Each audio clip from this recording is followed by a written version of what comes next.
चला तर आज तुमच्याबरोबर नवीन रेसिपी शेअर करणार आहे। इथे आज आम्ही टोल मच्छी आणलेली आहे, त्याची रेसिपी तुम्हाला पूर्ण दाखवणार आहे।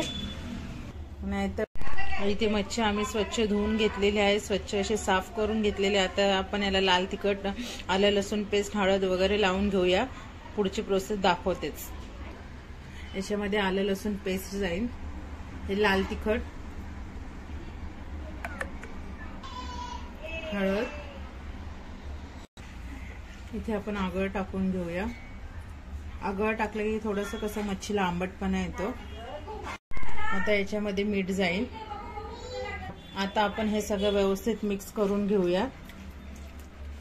याचे आम्ही आता 2 प्रकार बनवणार आहे मच्छीचे, तुम्हाला दाखवेनच पुढे का कसं बनवणार आहे, तर पूर्ण व्हिडिओ बघा।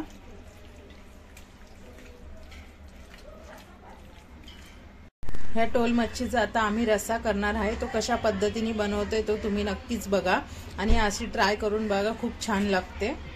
आता याच्यामध्ये गोडा मसाला जाईल, म्हणजे हे वाटण आम्ही करूनच ठेवलेलं असतं, सुकं खोबरं कांद्याचं वाटण बनवलेलं असतं घरात।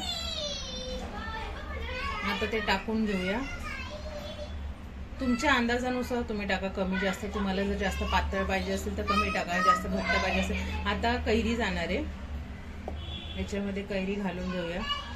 कैरीने खूप छान लागते टेस्ट। आता याच्यामध्ये मिरची जाईल,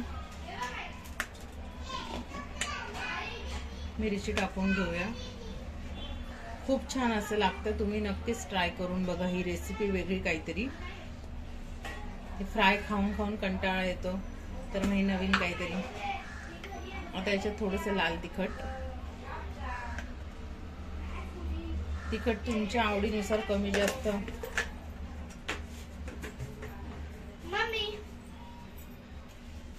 आता याच्यामध्ये मीठ जाईल,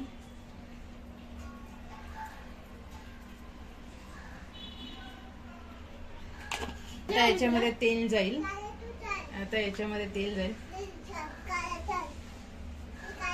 आता हे चांगलं असं मिक्स करून घेऊया, व्यवस्थित मिक्स करून घ्यायचंय सगळं।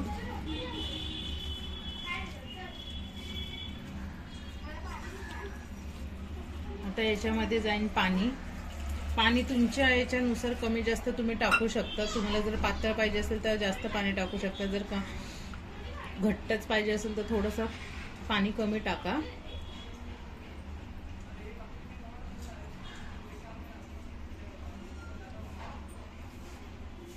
आणि मच्छीचा असा प्रकार, हा प्रकार नक्कीच ट्राय करून बघा, खूप छान लागेल, परत परत कराल।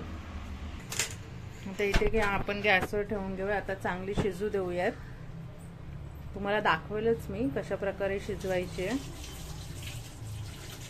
सगळं वरतूनच टाकून घ्यायचं, फोडणी नाही द्यायची, विदाउट फोडणीची, म्हणजे शिजवून घ्यायचंय सगळं।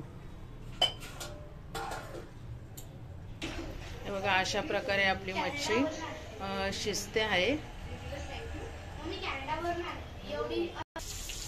हे बघा, अशा प्रकारे उकळ फुटलेली आहे। आणि तुम्हाला पुढची प्रोसेस पण दाखवते, किती शिजणार आहे, शिजवणार आहे काय। बघा, अशा प्रकारे शिजते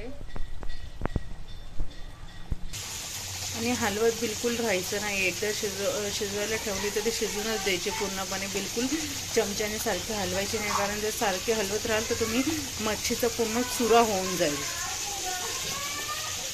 अशा प्रकारे आता आपली मच्छी इथे शिजून झालेली आहे आणि तुम्ही ही रेसिपी नक्कीच ट्राय करून बघा। मच्छी फ्राय करायचं पण विसरून झालं, एवढी छान टेस्ट लागते ना, मस्त खावंसंच वाटतं। तुम्हाला अजून एक भाकरी जास्त खाल्ली जाईल, एवढी छान होती ही रेसिपी। तुम्ही नक्कीच ट्राय करून बघा ही, आणि रेसिपी आवडली असेल लाईक करा, शेअर करा, सबस्क्राईब करा। धन्यवाद।